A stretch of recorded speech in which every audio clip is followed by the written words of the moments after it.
Abanyafurika mu mujyi wa Guangzhou mu Bushinwa barimo gukekwakekwa gusorwa mu macumbi, gushyirwa mu kato nta kurobanura no gupimwa virusi ya corona ikivunge.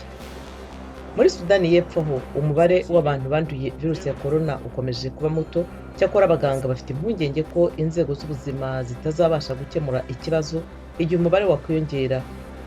Muri Congo kuva icyorezo cya COVID-19 cyadutse mu gihugu, abatuye i Kinshasa barimo kwifashisha ibimera ku buryo bwihariye icyitwa Congo Bololo cyangwa Vernonia amygdaline.